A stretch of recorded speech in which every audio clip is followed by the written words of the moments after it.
जय माँ वैभव लक्ष्मी माँ की व्रत कथा एवं आरती। माँ वैभव लक्ष्मी का यह व्रत शीघ्र फलदायक होता है। अगर फल शीघ्र न मिले तो 3 महीने के बाद फिर से ये व्रत शुरू करना चाहिए और जब तक इच्छा अनुसार फल न मिले तब तक यह व्रत 3-3 महीने के अंतराल पर करते रहना चाहिए। फल अवश्य मिलता है। व्रत शुरू करने से पहले की विधि। व्रत शुरू करने से पूर्व अपने विचार भावों को नियंत्रण में करते हुए मन ही मन माँ लक्ष्मी जी का ध्यान करें। श्री यंत्र को सामने रख श्री यंत्र को प्रणाम करना चाहिए। पुस्तक में श्री यंत्र का चित्र दिया हुआ है।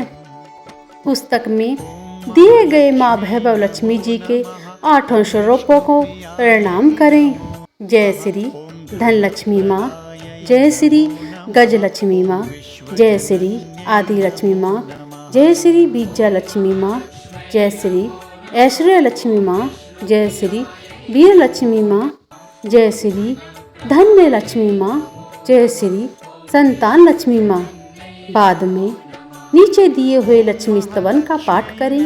गहने की पूजा करते वक्त बोलने का मंत्र है लक्ष्मी स्तवन पाठ। या रक्तांबुजवासिनी विलासिनी चंडासु तेजस्विनी, या रक्तारुदिम्बरा हरिशकी, या श्री मलोधनी, या रत्नागर मंथिना प्रगटिता विष्णु से गहनी, सा मा पातु मनोरमा भगवती लक्ष्मी जय पद्मावती।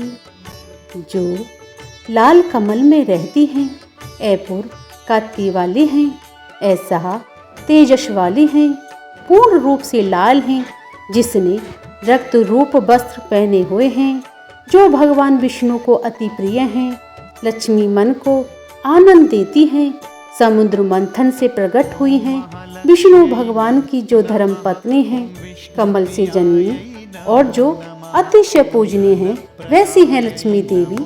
आप मेरी रक्षा करें। वैभव लक्ष्मी माँ की व्रत कथा।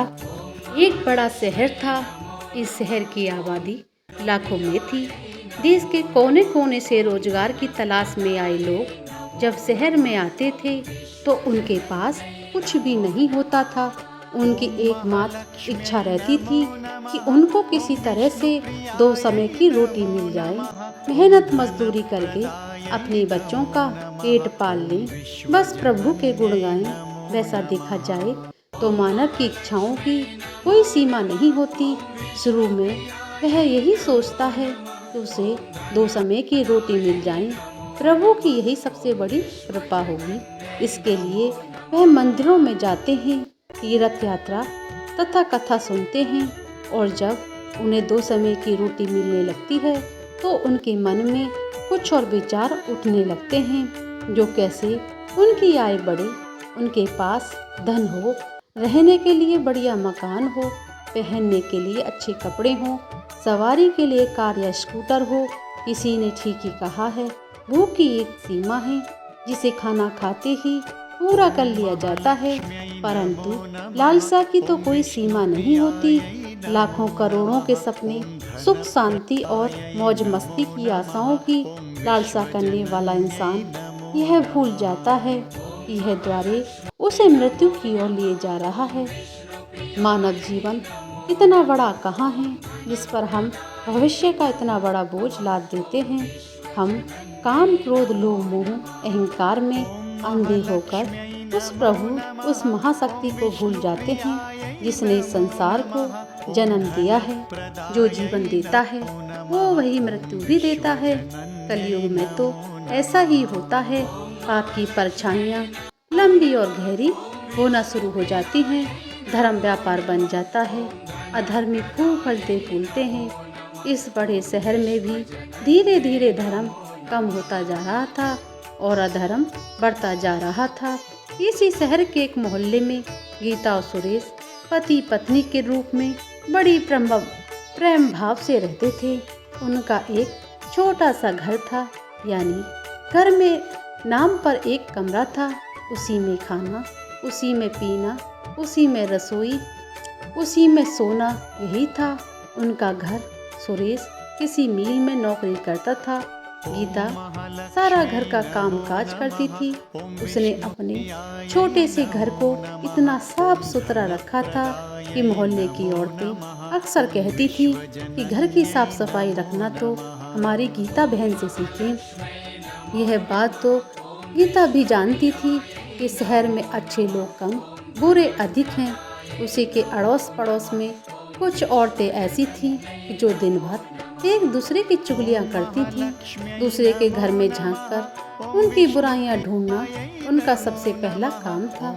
अपने घर के भले ही उनको कोई खोज खबर न हो, मगर पूरे मोहल्ले की खबर तो उनके पास यूं रहती थी जैसे मोहल्ले की डायरी लिखने के काम प्रभु ने उन्हें सौंप रखा हो। गीता को उनकी ये बातें पसंद नहीं थी। पहले तो उसे घर के काम काज से ही समय नहीं मिल पाता था। दूसरा, पति की सेवा करना उसका सबसे पहला धर्म था।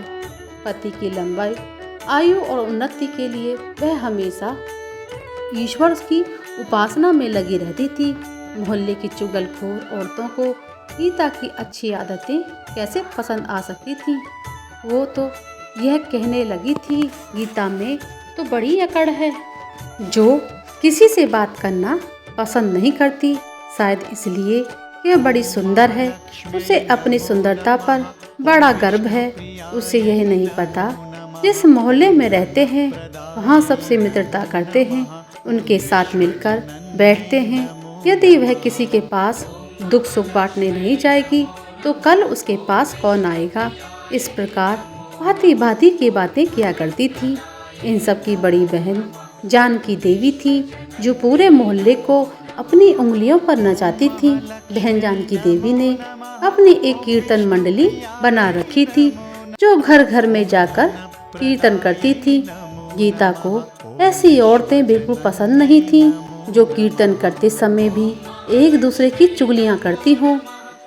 यही कारण था गीता ने कई बार उनको टोकते हुए कह दिया कि देखो बहन जानकी देवी, मैं आपसे हाथ जोड़कर प्रार्थना करती हूँ, पूजा एवं कीर्तन करते समय किसी की चुगली मत किया करो। किसी की बुराई करने से तो अच्छा है आप उस समय प्रभु का नाम लें। इससे आपका जीवन भी सफल होगा और बुराइयों से बच जाओगे। गीता की इतनी बात सुनते ही जानकी देवी को क्रोध आ गया। क्रोध के मारे उसके चेहरे का रंग लाल हो गया। वह कड़क कर बोली, ओ कल की छोकरी, क्या तू मुझे बताएगी कि मुझे क्या करना है क्या नहीं। अभी शहर में आए 2 साल हुए हैं, गाँव का गोबर हाथों से उतरा नहीं, हम शहर वालों को अगल सिखाने लगी है, गवार कहीं की। देखो बहन, मैं गवार हूँ या कुछ भी हूँ, परंतु प्रभु भक्ति में पूरा विश्वास रखती हूँ। मैं यही अच्छी तरह जानती हूँ कि भक्ति में ही शक्ति है। भक्ति ढोलकियाँ चिमटे बजाने से नहीं होती, बल्कि सत्य के पथ पर चलने से होती है। ईश्वर का यही सिद्धांत है, यही शिक्षा है, किसी का बुरा मत करो। मैं तो हर जीवात्मा में रहता हूँ, तुम मेरी तलाश में क्यों भटक रहे हो। यदि तुम सत्य और विश्वास का सहारा लेकर अपनी आत्मा में मुझे तलाश करोगे तो मैं तुम्हें अवश्य मिलूंगा। इस बात को सुनकर जानकी देवी और उसके साथी सब मिलकर गीता का मजाक उड़ाने लगी थी। गीता जानती थी कि यह लोग पाप करने वाले हैं, इनकी पूजा तो केवल ढोंग है, दिखावा है, इनके मन में काले खोटे हैं, इनसे कोई अधिक बोलने का लाभ नहीं। इनकी कीर्तन मंडली खूब धन कमा लेती है, ईश्वर के नाम पर व्यापार, दुर्गा के नाम पर लूट, छी घिन होने लगी थी। गीता को इन सब से उसने अपने घर को पूजा पाठ करना शुरू कर दिया और इन लोगों से दूर रहने लगी। उधर सुरेश बुरी संगत में पड़कर शराब पीने लगा, जुआ खेलने लगा। गांव से आया सीधा साधा सुरेश शहर के साथियों में ऐसा फंसा कि उसे बुरी आदतें लग गईं। शुरू में उसने अपने आप को बहुत बचाने का प्रयास किया, लेकिन जब चारों ओर से आग लगी हो तो वह कब तक बच सकता है। एक मजदूर का वेतन ही कितना होता है, जो सारा महीने मेहनत करने पर भी जो कुछ उसे मिलता था उससे घर की 2 समय की रोटी ही चल सकती थी। मकान का किराया, दुनियादारी, कपड़े लत्ते, यह सब कुछ उस वेतन से ही तो चलता था। लेकिन जब इस वेतन से शराब पिया जाए, चरस गांजा पिया जाए, जुआ खेला जाए तो घर कैसे चलेगा। गीता बेचारी बहुत दुखी हो गई थी, अंदर ही अंदर घुलने लगी थी। पति को मना करती तो उल्टी उसे मार पड़ती, गालियां सुनने को मिलती। घर में आकर वह इतना हल्ला करता कि लोगों को उनका मजाक उड़ाने का मौका मिलता। वह अंदर ही अंदर टूटने लगी थी, हर समय उदास रहने लगी थी। अपने मन की आग को शांत करने के लिए आंसू बहाती रहती थी। परदेश में उसका कौन था जो उसे सहारा देता। वह तो अकेली पड़ गई थी।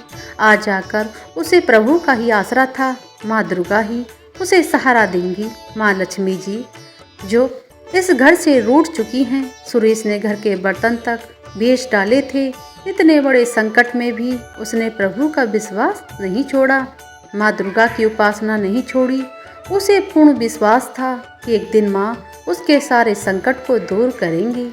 एक दिन जब घर में खाने को कुछ नहीं बचा था, वह तो 2 दिन से भूखी थी।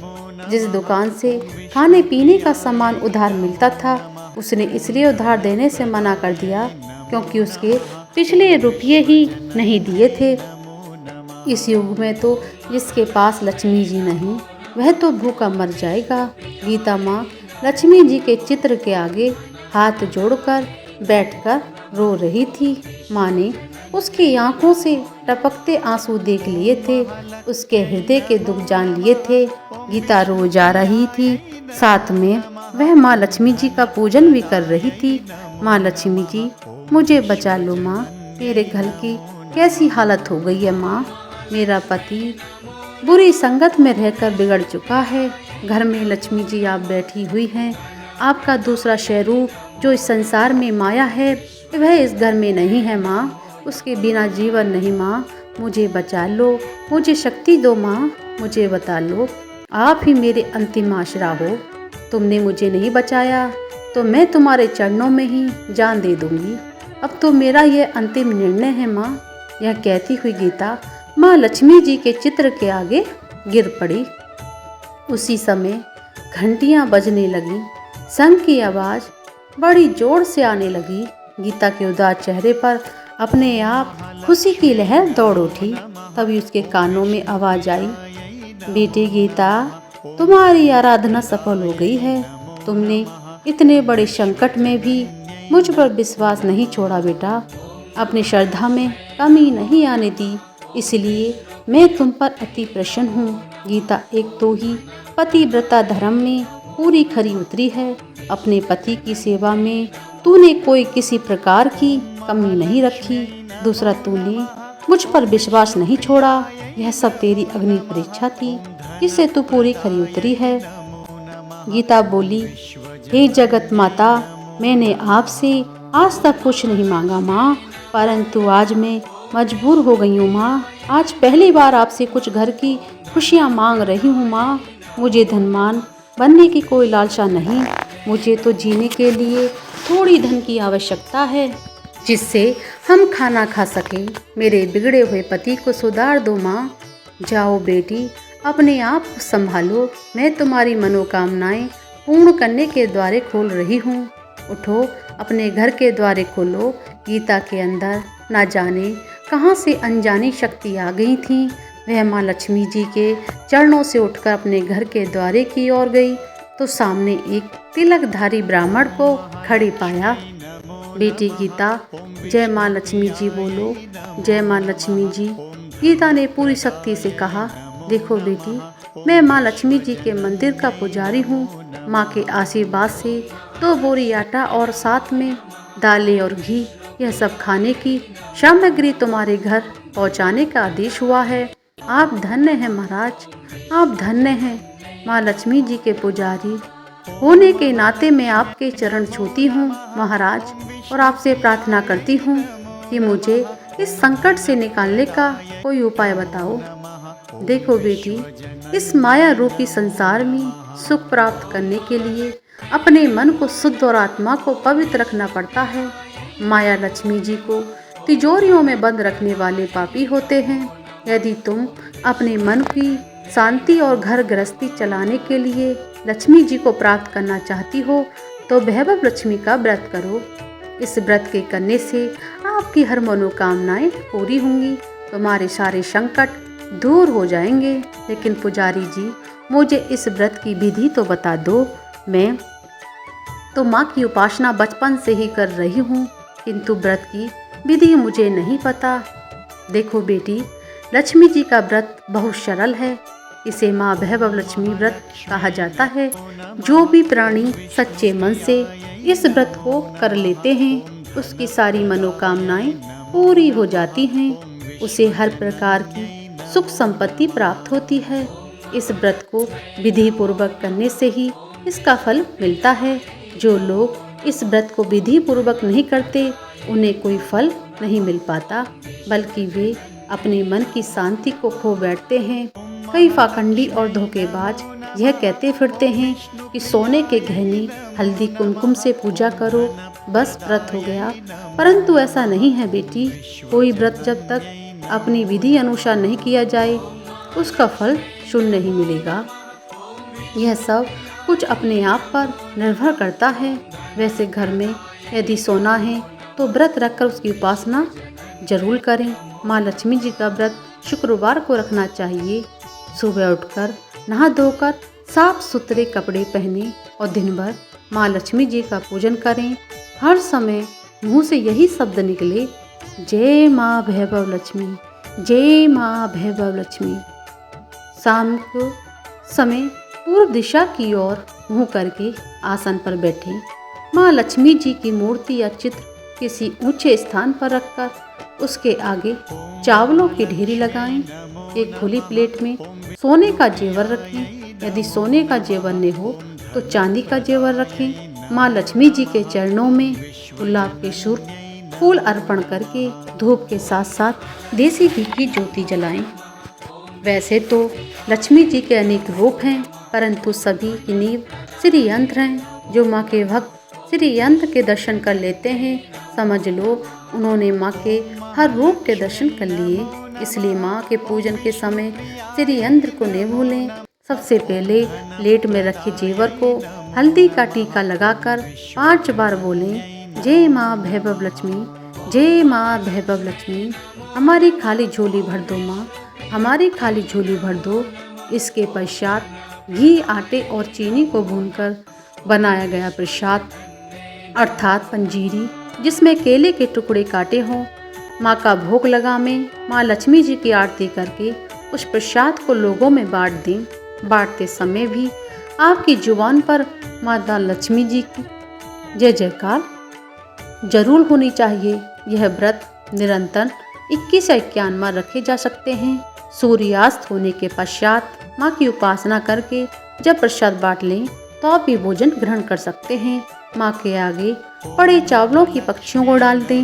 व्रत रखने वाले हर भक्त के लिए यह जरूरी है कि श्री वैभव लक्ष्मी व्रत कथा का पाठ अवश्य करें और लोगों को भी सुनाएं। इससे और अधिक पुण्य मिलता है। यह सारे व्रत जब विधि पूर्वक पूरे हो जाएं तो इसके फलस्वरूप प्राणी की हर इच्छा पूरी हो जाती है। धन तो आता ही है, परंतु जिनके घर में संतान न हो उनके लिए व्रत वरदान से कम नहीं। जब व्रत संपूर्ण हो रहे हों अर्थात 21वां या 51वां व्रत जब रखें तो उस दिन 7 छोटी कन्याओं को घर पर बुलाकर उन्हें उनका मनपसंद भोजन खिलाएं।